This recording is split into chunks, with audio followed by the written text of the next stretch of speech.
Do we have captioning? Do we have captioning as well? Video call. I believe so. Okay, Amanda Thornton. thank you. Welcome. This is our panel of women in IT.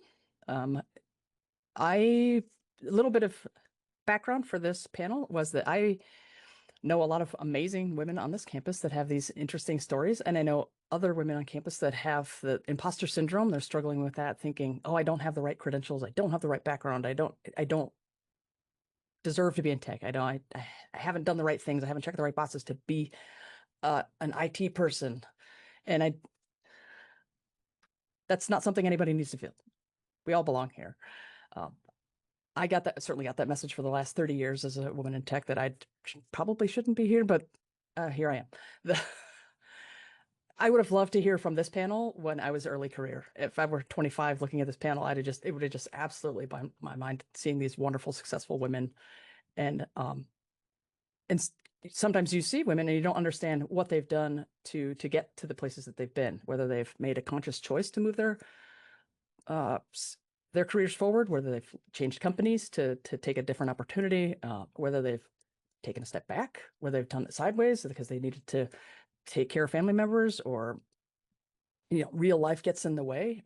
I've been at the same place for it'll be 23 years in October, and having that kind of a stable, not very stressful job has allowed me to do a lot of other things in my personal life, like running a hockey league and raising children. And so that was a conscious choice on my part as well, to sort of have the job and then not have it bleed into home and have a really good work-life balance. So we're going to hear from each of our panelists. They're going to introduce themselves, and then, by the way, I'm Amanda Thornton, she, her, hers. I'm a software developer at Space Science Engineering Center. They will introduce themselves and then say a little bit about their careers and maybe an inflection point or two, or a time when they made a conscious decision to move from here to here, or maybe a meaningful mentor. So I kind of left the prompt for them a little bit open, and hopefully we can hear some great stories and be inspired to, like, okay, I can make these decisions. This is an okay thing. I belong here. These women are wonderful. So hopefully you can take that away. Kelsey from Employee Resources is here to give us some guidance on how UW can help you with your career, and she'll be throwing a little bit of information and links at the end, and she will also be available to ask questions if they come up that apply. We will do questions in chat.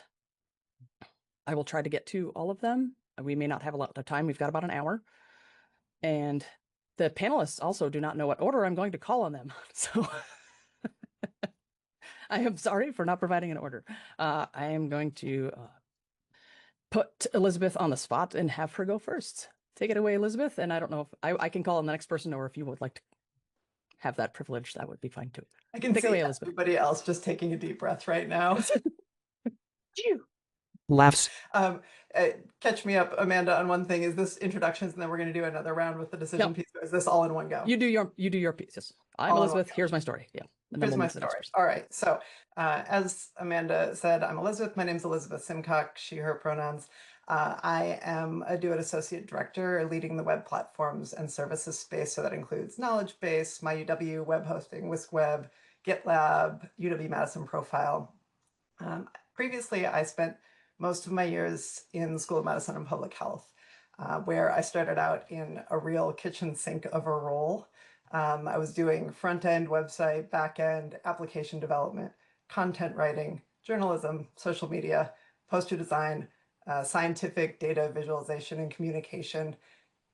There was really not a nice, clean TTC job title that would have worked for that, but that's what I was. My path, if I look back, I do not have a CS degree. In my first 10 years in my career, I did not have people who were talking about career path with me, and I didn't really, I didn't have the confidence to bring those conversations forward very much. I had also co-prioritized arts and official career, I guess I would say. And so I was really doing both for a lot of that early time. another interesting piece of that for me is that I did not have managers who were in IT in my early career. And maybe of particular note in a women in technology panel, to this date, all of my supervisors have either been non-IT women or IT men. So some of them have been absolutely great, but it's a data point. Um, the pivot for me was, I think there were two. There was a small pivot and a large pivot. My small pivot came when I asked my then supervisor if I could semi-officially lead, organize the small group of developers in my unit. They wanted somebody who would talk to the people so that they could just code. And I like to get to do both parts. So it wasn't official, though. It was growth, but it was definitely not official.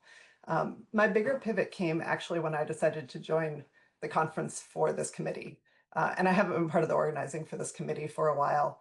But that was, I was in a space where we didn't get out much into the rest of campus. And that was a huge change for me to get out into the rest of campus and meet people.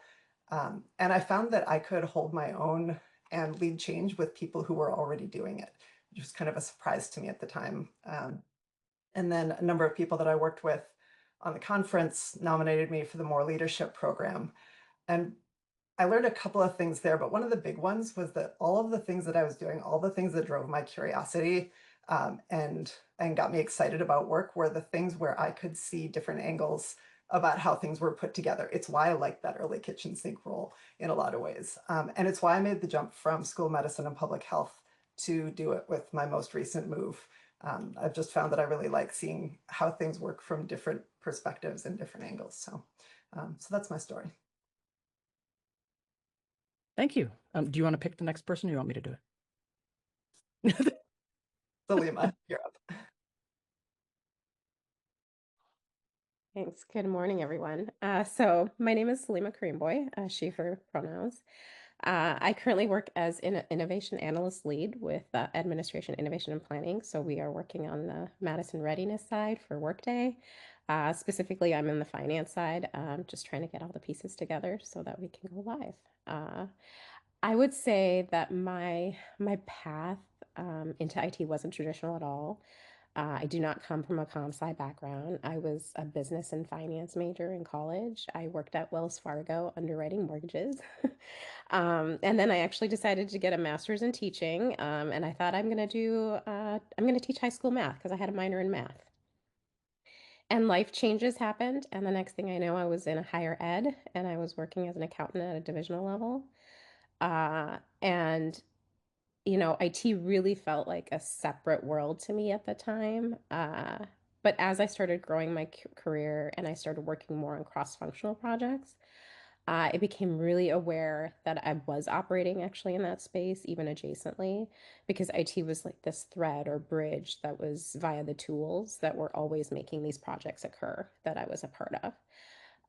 And one of the most, I'd say, impactful decisions that I had made was trusting my gut, creating a data dashboard for divisional leadership, actually at Do It, years ago. And I didn't have a clear roadmap at all. I had to trust my own judgment, define what I think leadership was looking for because I had an idea and a vision of what they were asking for. And I just try to, go outside my comfort zone, push myself, and start doing things that were uncomfortable at the time to me. I reached out to executive leadership for strategic input, and that combination was pivotal for my career. As an introvert, that that visibility was so uncomfortable, but it changed the outcome dramatically. I mean, the relationship as I was able to build, the feedback I got, the clarity of the project that I was able to gain, that the final product was just so much stronger, uh, it was amazing. And the learning curve was really, really huge. So it just reminded me that, sometimes growth doesn't always look like, it looks like more like stepping forward before you're really ready to, and just taking that leap. So that's sort of my career journey. Thank you. Would you like to select the next panelist? Sure. Jamie. Great. everyone. I'm Jamie Gutkowski. I'm the Director of the User Services Department in the Division of Information Technology. I'll just drop in the chat the overview of the department so I don't spend too long deep diving into what all is encompassed, but at a high level, it's the Do It Help Desk, departmental support. We have our logistics team, things like shipping, receiving, metrics and data work. We have our internal operations team and our building management, facilities management functions. We have product management, and then we have our productivity and collaborative solutions team, which runs things like the campus email service, Microsoft, Google, Zoom, etc. So high breeze through of my current role. My journey, I started my career working in politics and was very kind of laser focused in on that field. I did that for about, I think, 7, 8 years. Just kind of my whole world was that life, and hit a point where I was burnt out, tired, kind of reconsidering what I wanted to be doing, and went back to school. And I looked at the things I had had a chance to do in my career so far, and sort of what would I miss, of the things. And I had done a lot of work around websites, digital marketing, things with data were very prevalent. It was at a time when politics was really shifting to be from this analog to this digital mode of operating. And so it was a thread through the work I had done, and also some like design stuff. So I was like, all right, I'm just gonna like dip my toes in the water. I'll take a few summer classes at Madison College, signed up for a few things in the graphic design program, and then got hooked and eventually built kind of my own front-end developer degree with the graphic design program and the IT department. And then later I got to be a part of a group that advised on them creating an actual front-end developer program, which was pretty cool, full circle. But from there, I started my own business. I had been connected up with a lot of designers, and a lot of folks do kind of all-encompassing branding work, but then they have web stuff, they have digital things. There is a real need for people to have help with that. So I was part of a consortium of independent contractors who would then band together to bid on larger projects. I did that for several years, and then eventually saw a position here at UW and, kind of considered it. It was a front-end developer role and came into that, and got to work on a great team here, doing web work, got to be a part of the founding group that created the UW theme and kind of tried to shift some of our digital spaces to be a little more cohesive than they were when I started here about 10 years ago. And got to work with people like Elizabeth and others in kind of co-creating that new space. And then over time moved into management roles within Do It, starting with a interim position and then a permanent position in the group that Elizabeth now leads, and then moving into my current role. So I think that's hopefully as short as I can make my sometimes meandering journey through different experiences. When I think about the decision points, for me, it was a series of decision points, and a lot of it was driven by deciding to follow something that I had an interest in, that I had a passion in, deciding to build on something or, kind of follow an opportunity. I think overall, one of my biggest impactful career decisions was a mental shift towards having a growth mindset. First part of my career, I really had this external, like I needed others to be setting the standard. It was about meeting those expectations. You think about school, someone's grading you and you're kind of working towards that grade. So overall in my career, I feel like that was my biggest, most impactful decision point. I don't know that it was a decision point, but it was just this kind of mental shift of deciding I can learn things, I can grow. It's okay to fail. It's okay to stretch yourself and, get into things that you're not sure how they're going to go. And I think once I made that mental shift, a lot of things really moved in interesting directions for me.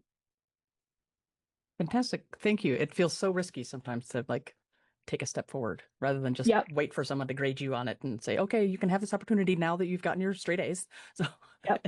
and, fun fact, I was in the ITLP program with Jamie, and when you got that interim position during that workshop, like I think physically during the workshop, Yep. and just to see you go from that moment to here is just amazing.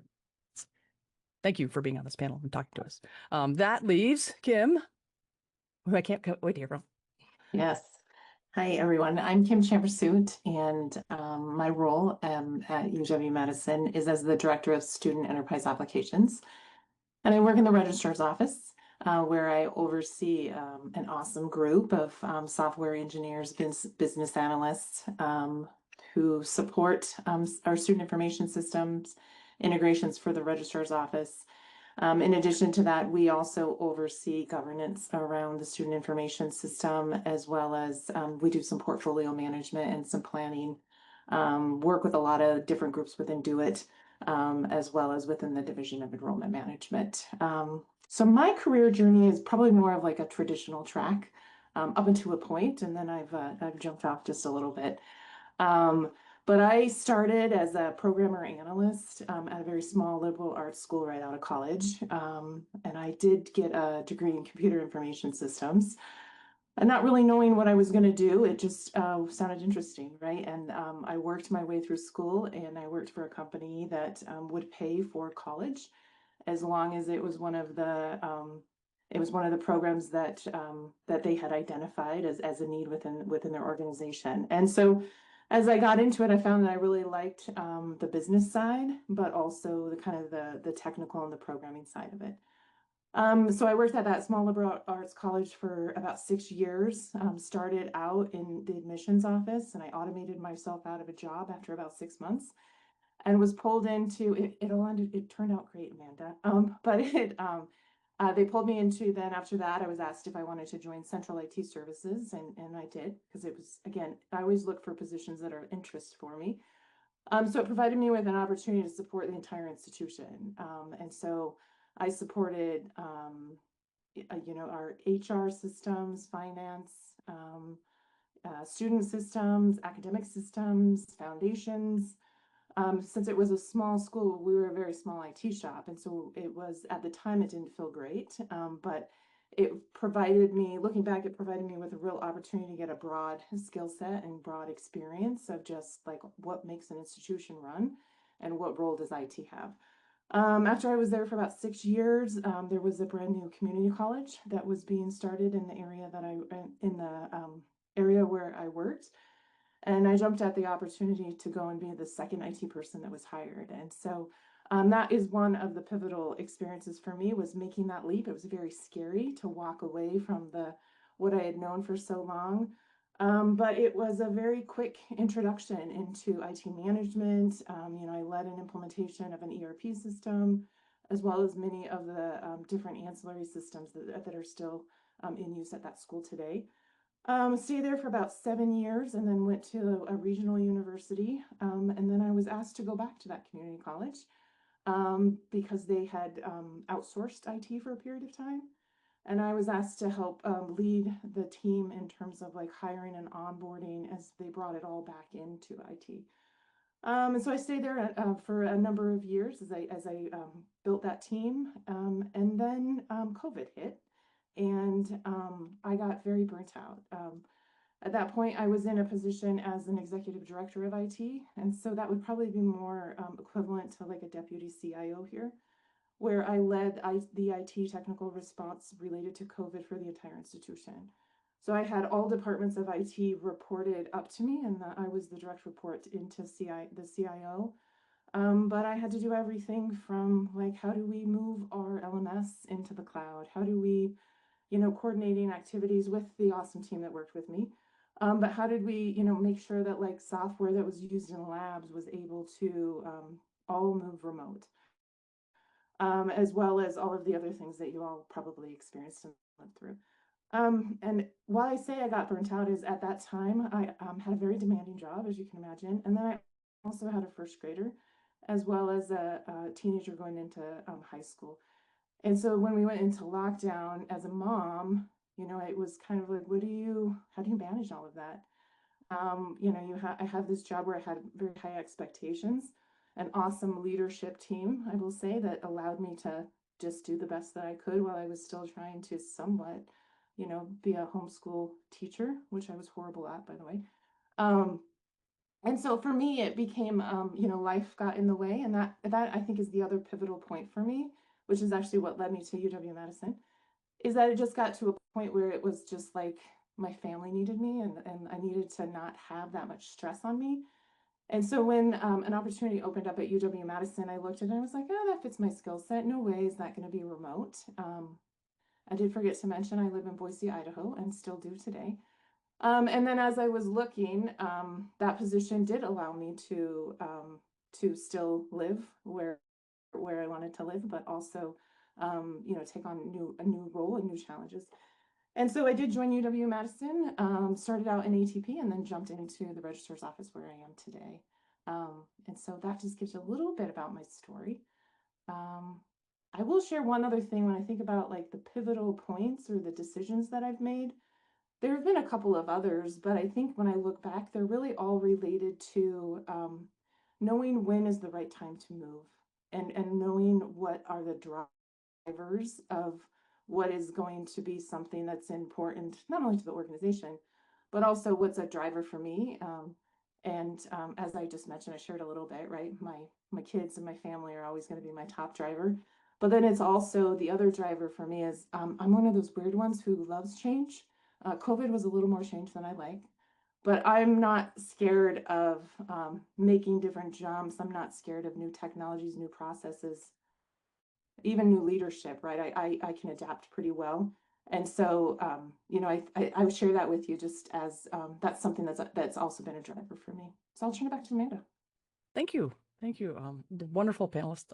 I love you all. You're amazing. I'm going to have Kelsey give us the 3-minute flyby of employee services and how you can help folks, you know, take that next step, whatever that step looks like. Kelsey?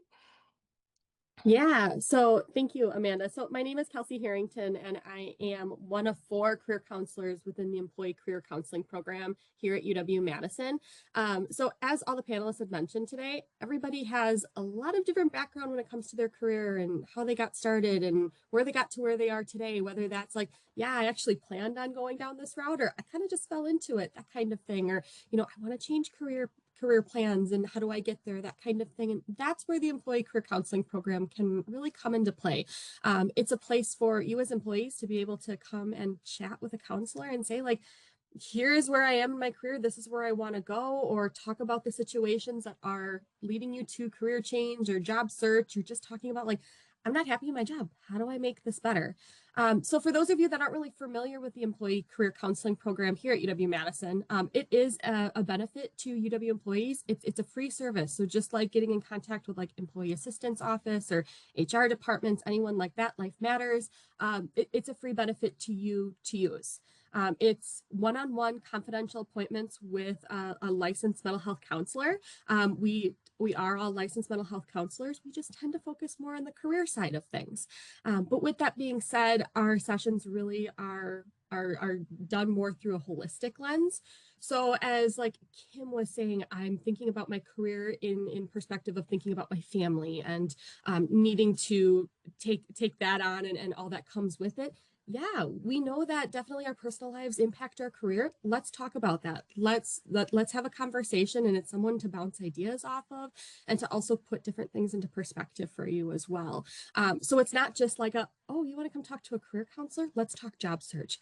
Yes, it could be that, but also we're there to consider, you know, the whole picture as well. So it might be, you know, our personal lives, mental health, physical health, all of those things and how they're really impacting our careers are all things that we can talk about as well. I always tell people that career counseling, we can talk about anything as long as it's career related, as long as it's impacting our career in some way, shape, or form. And again, that looks different for everyone in their journeys. So again, work-life balance was a big one, or thinking about like our personal lives and how those impact our careers. Huge, definitely huge.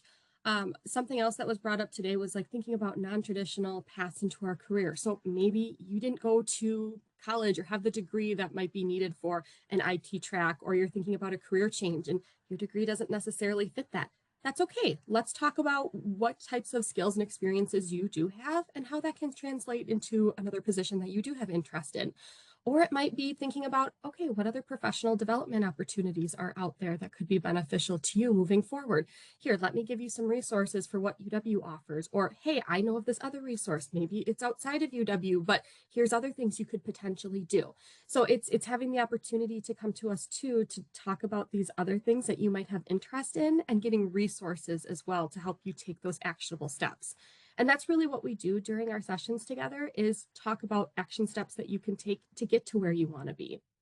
And sometimes that is thinking about, searching for a new job, and that's okay. That's what we can do. And it might be talking about how I can level up in my position, get to a management level, or maybe you're like, I am in a management level and I don't want to be here. How do I back out of that? How do I get a job? How do I talk about why I don't want to be in a management role and why I'm looking for something that's maybe a step down? We can talk about ways that you can have those discussions with employers, or when you're doing job search, how to really talk about that in your application documents as well.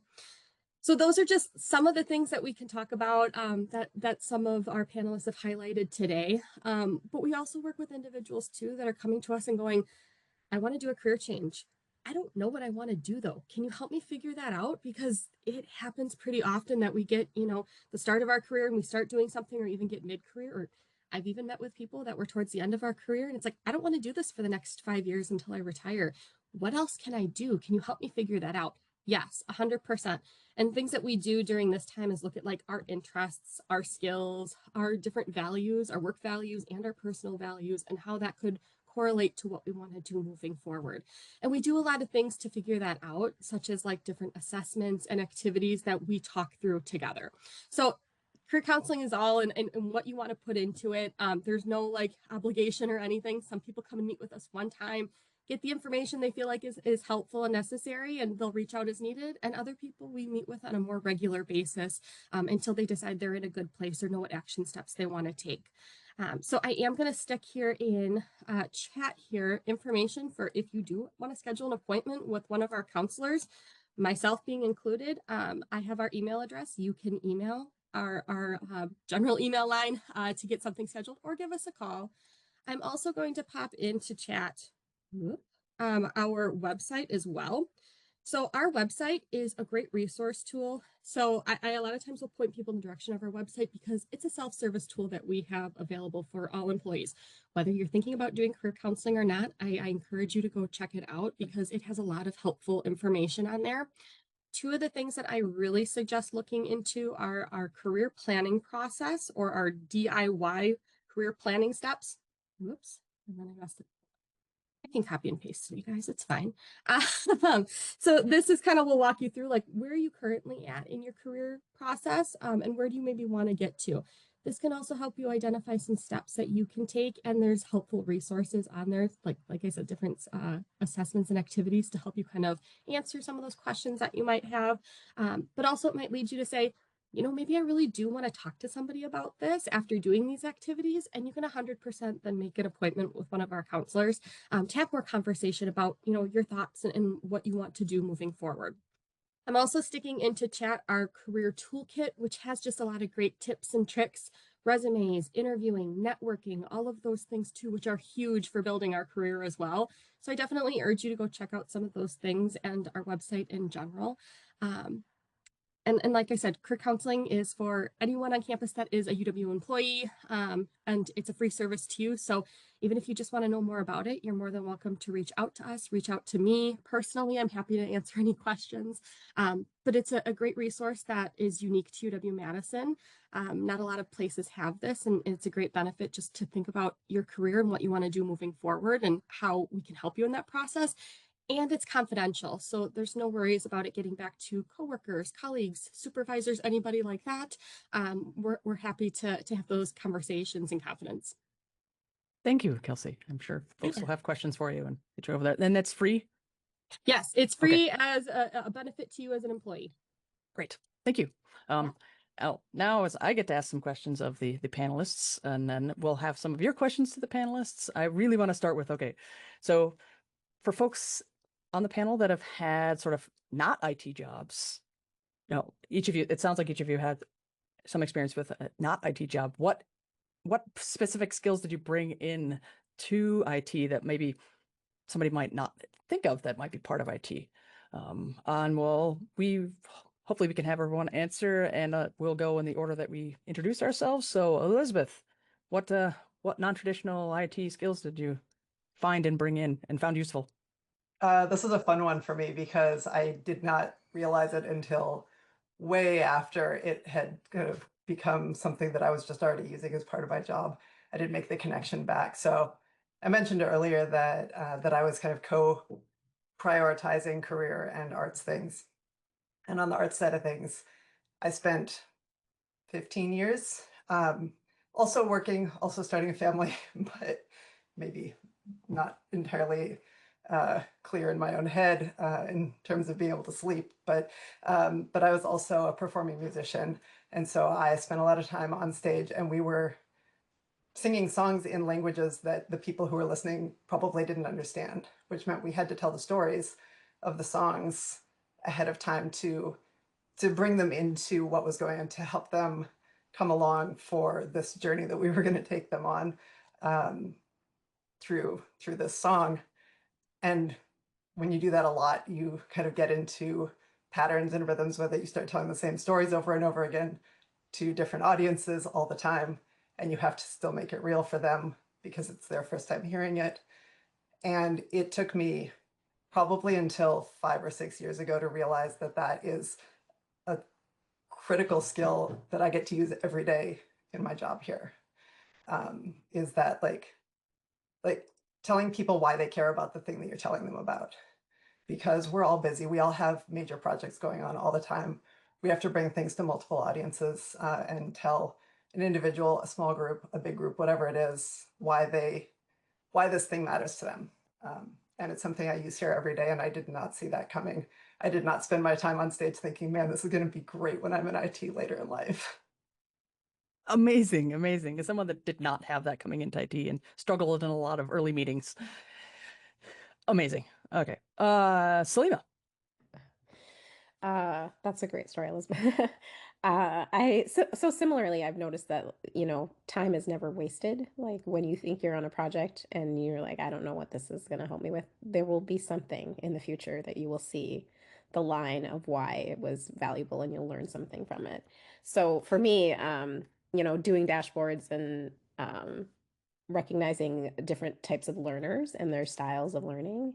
So when I'm taking, approach to data and I start recognizing that stakeholders, like they don't approach it the same way and they don't, and like trying to recognize how people process information to help design the dashboards is really part of that UX experience. But what I didn't recognize until later was that my master's in education, we like use Gartner's like multiple intelligences all the time. And so I'm always applying that same concept of how are my stakeholders learning that I can help to make the dashboard apply to them. So I find it, fascinating that there's a line, and I learned something way back when that still applies today. So Incredible. I hear you talk about design thinking. Was that from the master's program too? yeah, so teaching and design learning? thinking is what we started working on actually later on at Do It. I learned design thinking, and so we applied that in developing the dashboards with the iterative approach and prototyping quick and fast, and then getting feedback from stakeholders.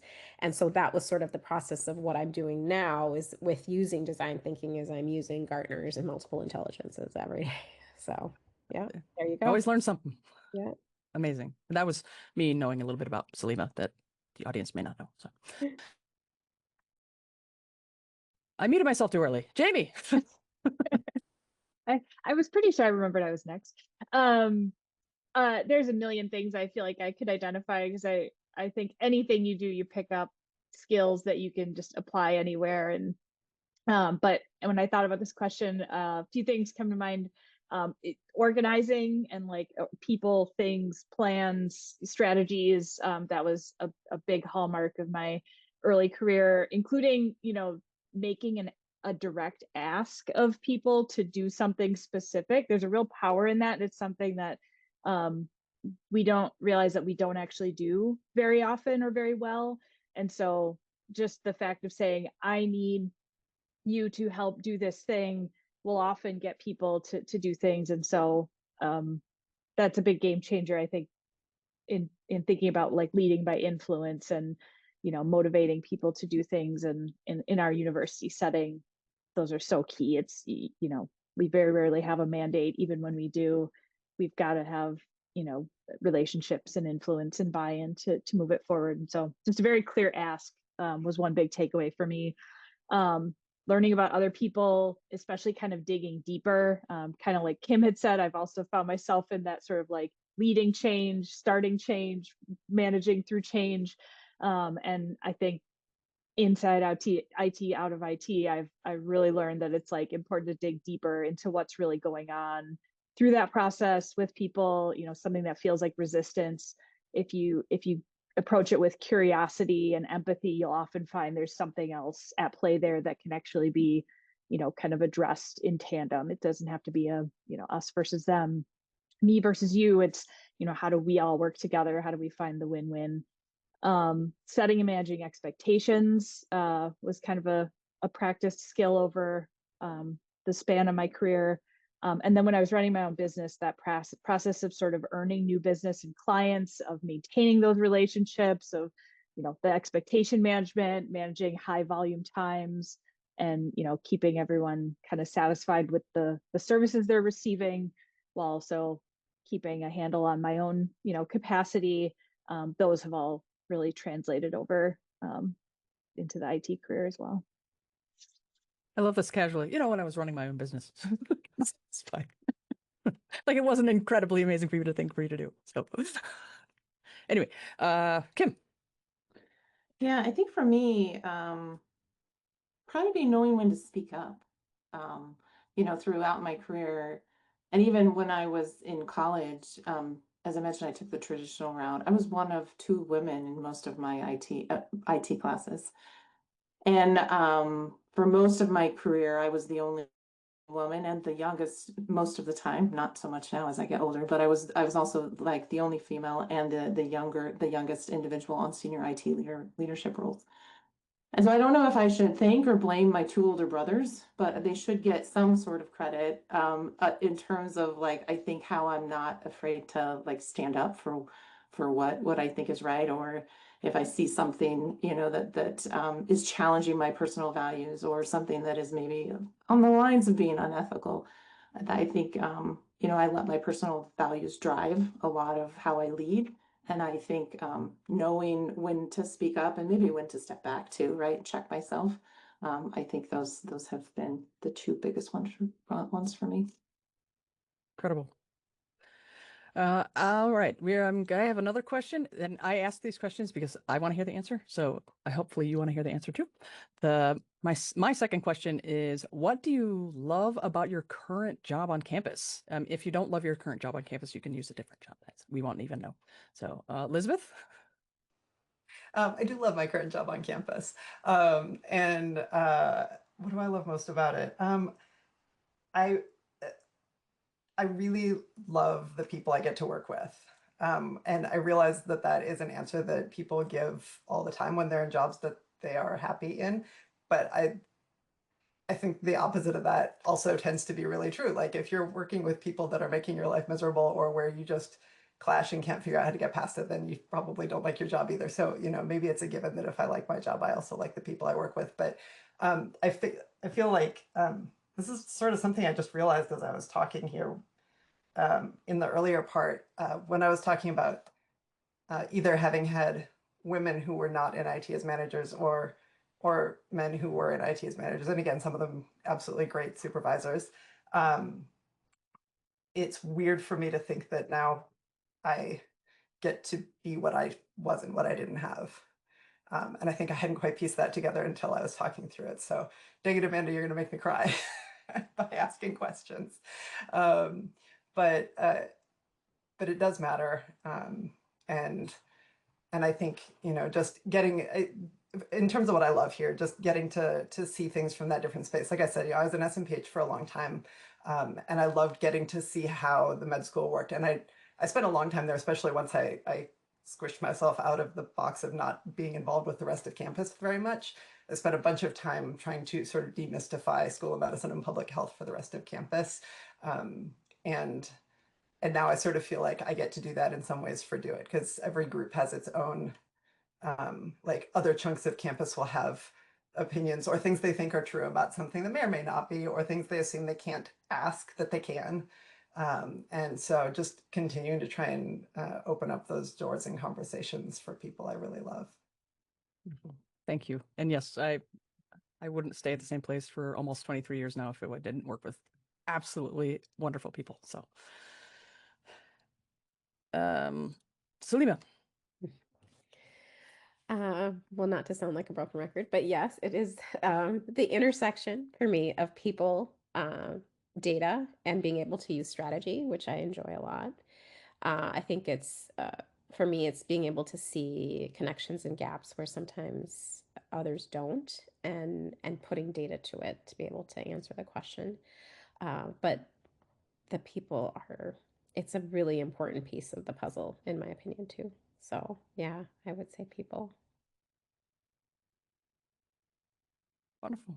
Thank you, Salima. Jamie? Well, I will also make sure I say the people, because otherwise, if I don't, people will assume I don't think the people are a big part of it, which they are. So awesome, talented people that I get to work with. I also love that I get to meet people from all across the university and learn sort of what they do, what their unit does, just the ins and outs of how this place functions. In my role, I get to meet with a lot of the units under like the vice chancellor for finance and administration, which has been just eye-opening on just all the work that goes in day out in that space, as well as in many other areas at the university. And then I really love enterprise scale service delivery. So in my role, I get to sort of, I know it's a nerdy statement to make there, but it's the scale of the services that are being delivered within my department, and all that goes into it, and helping support teams through that journey of continuous improvement and of always aiming for service excellence and operational excellence, and at the same time doing that in an environment that is so incredibly varied and complex like the university, which means you're always kind of grappling with these questions of delivering at scale and delivering for specialization, and what's the appropriate balance between those, and how do you manage the evolution and changes of the services in that landscape. So it's a thing I enjoy a lot, which is good because we've got some big scale services in my department. Yes, we do. Yeah, when you explain it like that, it sounds a little more clear. When you say, I love enterprise, yeah, okay. But yeah, there are so many interesting challenges there and a lot of meat. Kim? Yeah, so as I mentioned, this is the fourth institution I've worked at, and I've worked in many different cultures and subcultures. And so I would do +1 to everything that the other panelists mentioned, but I would add, for me, this is a very forgiving culture. And so especially when you talk about like IT services, excuse me. I know when I first came in, we had an outage, I think, of our student information system, and I was ready to like full on like, all right, let's get everybody coordinated, and I did. But excuse me, it was really interesting watching the users respond, because they were like, at other institutions I've worked at, probably because I was more in like central IT services, and we were the ones that had to behind the scenes, get everything back up online.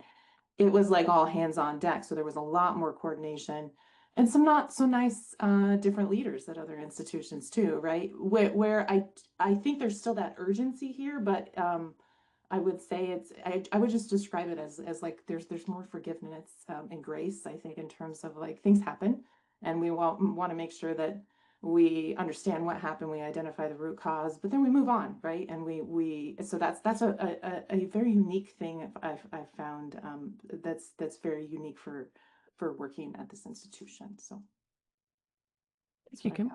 Yeah. Right, we have a question in chat. What does the future of working in higher education look like for women in IT, and what types of upskilling are recommended to prepare you for remaining resilient through those changes? And then thank you for sharing your insights and finding All y'all inspiring and amazing. Well, I guess hopefully Elizabeth got a chance to see that question before I call on her. Elizabeth. I need one of those randomizer things. It's not me first. Sorry.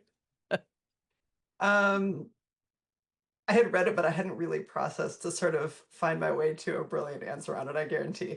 But I think, I guess maybe I can answer going forward by looking backward a little bit. So I would say that that watching for where you have an ability or a way of looking at things that can contribute to how we're thinking about something new that's coming out. So something new that's happening. So like Salima, you gave a great example of that, and I really loved the quote that you said, growth looks like stepping forward before you're ready to. When new technologies are coming out, nobody knows all the right answers yet. And so, you know, there was a lot of talk yesterday about how fast technology changes and people looking back across the span of their careers and seeing all of these changes that have come in. And when a new thing comes out, or when a new tool comes to campus, or a new service comes in, or you know, whatever it is, like there are a lot of people who are going to have voices and say they know how this should go and they know the right way. And if you have an idea about how that might work, or how you could collaborate, or how your group could collaborate to step into those spaces, I think that's sort of like automatic future proofing to me. Nice. Thank you for that answer. I'm personal anecdote for a long time. I'm very empathy is probably like #1 strength finder, and for a long time I never saw that as any sort of thing. All I did was break my own heart, and but then I started to see it all. Can I use this as a lens to look at what I'm doing? Use this empathy to empathize for my users, empathize for, you know, accessibility needs, and can I sort of leverage that strength in me? And that's such a weird and wonderful step to take in your own development. So yeah, sort of, okay, we have this thing, can we apply it? We have this insight that is formed by the strengths that we have. How can we carry that in where maybe somebody else, no one else is seeing it this way? So thank you. Salima. Yeah. So I think I think there's something to be said about, reading and being aware of what's going on in the space right now. And AI is taking and dominating that immensely. So depending on where you might sit with that, of where you believe AI should be, I think being aware, and the knowledge of where it's going, what's happening with it, and upskilling, I guess, in that way, could lead you to be in a really good spot in the future. And you know, I would, in conjunction, uh, reach out to campus and find places to be part of, because you'd be surprised at a lot of things that are happening outside of your unit that could really help expand your knowledge of where you're at, and how people are thinking about things. To Jamie's point about, just understanding how other places are doing things, can give you a world of information that you can actually apply and learn from. And in that there is an upskilling that's occurring through that. So that would be my two pieces. Interesting. So Seema and I took some graduate level classes together, and like trying to keep up with the AI. I think taking it upon yourself to find some of the places where it's failing people, and being able to take that voice into, so AI has a tendency to amplify a lot of the negative things, a lot of the biases that the internet already has, and then taking that responsibility into rooms where it may not have gone into prior. So Exactly. totally agree. Jamie? There's layers to this one, so I'm also grappling with, what's a great answer. I'll offer one small lens on this. There's a lot of thinking about like upskilling and preparing for the future that I feel like applies to anyone at our environment. Just being resilient and building up that skill of resilience and being able to adapt to change and thrive in times of uncertainty. I think higher education is for everyone involved is kind of in that space right now for the foreseeable future. On the specific part of this around like women in IT in this space, I look back and like Amanda said, I've had those experiences where people have like, they didn't believe that I wrote the code that they thought was great. And I just had to press it like, no, I like, who wrote it? I wrote it. Who wrote it? No, they're like, no, I'm not just promoting it. I wrote it. And so, I look forward and I'm hopeful that there continues to be less of that for in the future, that people are not having to sort of defend their technical skills so heavily, that there is less of a need to kind of like buffer against bias or misperceptions about women in IT that I've experienced at times. And there's less, I hope that in the future there continues to be less need for that sort of like strategizing and building community to collectively strategize to break through barriers. And so I don't know, that's a little more about like just a hopeful vision for the trajectory that we can continue to be on. I have seen improvements in my time, and I've also had to work really hard with a lot of others to kind of work through some of those challenges. So I don't know if that helps or answers a piece of it, but it is unfortunate that it still happens. I've been a professional developer for over 25 years, and I was in a meeting a month ago where the person talking could not hear me. They could not hear me asking questions. Thankfully, I was there with someone else who was willing to repeat my questions for me. So he happened to be a man and understood what was happening, but was willing to actually ask the questions for me, which I greatly appreciated because I just wanted the answer. But it was very strange that this person could not hear me. There were 3 people in the room. Anyway, why is it still happening? Hey, preaching to the choir. I keep muting myself too early. Kim. Yes. Do you want me to take this question and then also start answering for the second question? That would be fantastic. Okay. Thank you. So I think in terms of upskilling, I think there's the tech skills, and the way you do that, I think the team already addressed, right, is just staying current and looking for opportunities to grow yourself. But more on the soft skills, I think it's knowing how to lead yourself, right? And Kelsey suggested some ways that you might be able to do that. I've been very fortunate in my career where I had mentors and I still have the same mentors today. Now I refer to them as my old guy club, because it's interesting because there are no women in my mentor circle, which might be a gap. But I have in my career been fortunate that I had these different individuals who saw something in me that at times I probably didn't even see myself, and that they led me. And now, as I've become more mature in my career, I know how to lead myself. But if you don't know how to do that, I would say that would be a big one. And then the other thing I think is like lean on other people if you need assistance with that, or if you're even just like trying to figure out like from a technical side, you've got supervisors if they're supportive. If not, there's a great IT community here too. So other groups that you could reach out to. In terms of the glass cliff, I've experienced that multiple times over my career. And when I mentioned before about like knowing when to speak up, that's a piece of it for me.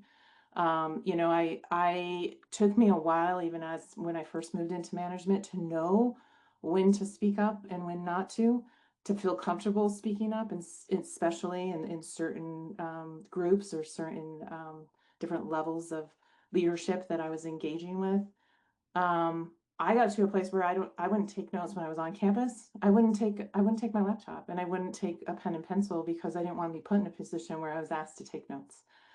I would ask for somebody else to do that, and then, or just say, hey, is anybody going to be taking meeting minutes because I forgot to bring my stuff with me.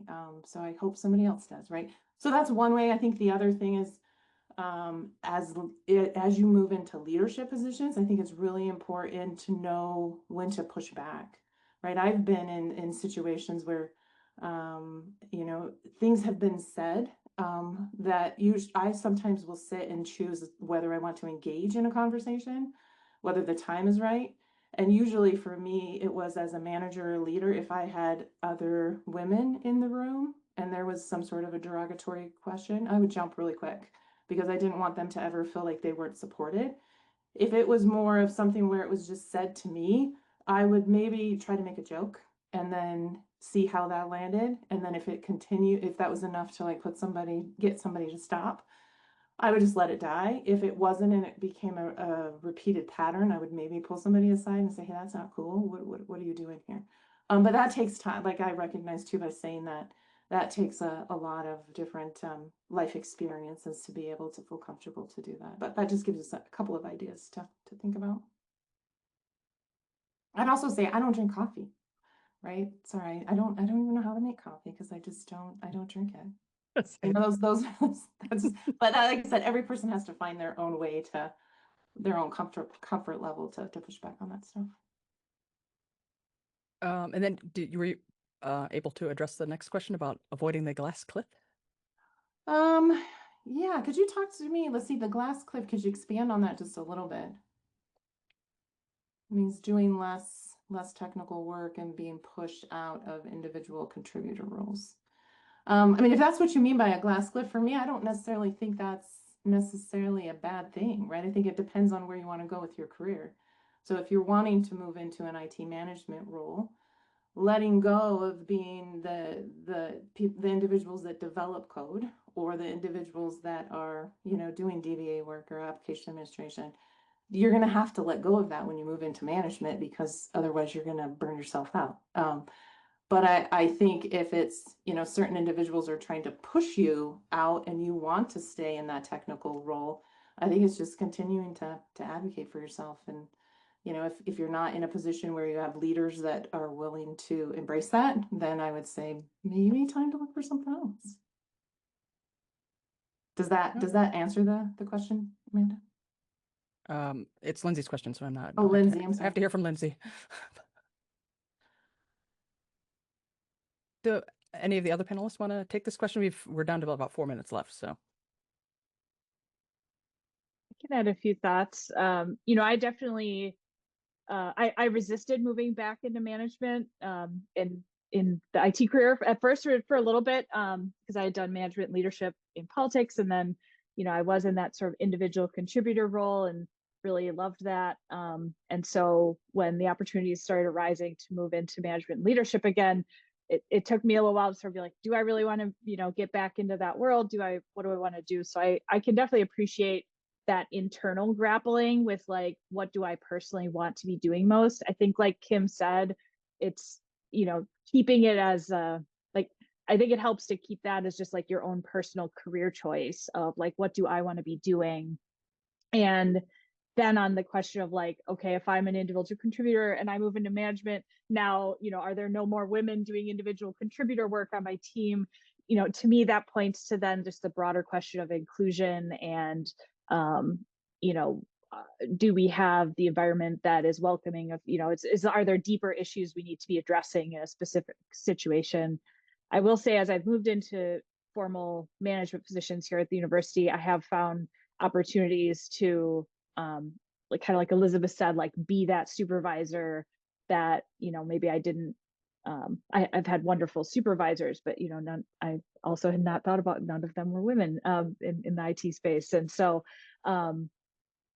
yeah, so I don't think anyone should get pushed into a leadership role they don't want to be in. If they move into it, I think there is a lot of ability to still remain tied into the technical space and to be, you know, you're an IT leader. And there's something I think for us all to like reflect on of why might it be that if a woman moves into leadership, we might think you're less technical. Do we question the CIO who's a man for not being, you know, he's a technical leader. He's not coding. He's not doing DBA work. And so I think it's also, where are these things symptoms of maybe where we still have mental work to do to reframe our thinking around what it means to be a leader in IT and the relationship to technology and the intersection with, you know, people's identities and to a tricky space. So additional thoughts there, I guess. Kim, did you have one more thing to say? You know, I just going to add, I saw Lindsay responded, and I know in my career I had one of my mentors was pushing me very hard to go into a certain role. And I actually got to a point where I was like, I don't want to do that. Like, that's just not like, and he would be like, you would be so awesome at it. And I'm like, yeah, but I don't, not internally would I be awesome at it, because it would not be something so that I would want to do. And so I think that's something to just, also, you know, again, speak up for yourself, and you have to understand when individuals are pushing you to a certain direction, is that what you want to do? Is that how you want to lead yourself? Or are you being led by somebody that maybe they're seeing something in you, but you have to step back and say, dude, is that something I really want to do? All right. Thank you. Thank you, panelists. I think, you know, as a theme, we're seeing this, like, how do you manage yourself and how do you make these decisions? And there's these inflection points that we need to drive our, and be active participant in our careers and how we're going to do things. Yes, lots of people luck into roles that they want. A lot of us don't. So it'll work out. Hopefully everyone got some insight from this group. I love these people, and I wish I could take this recording and show it to my 25-year-old self, and I would have saved myself a lot of heartache and then imposter syndrome and stress and just feeling like I didn't belong there. So thank you, everybody. And we'll wrap this up. Thank you, Jason, for moderating. And enjoy the rest of the conference. There's a few more great sessions to go. Thank you.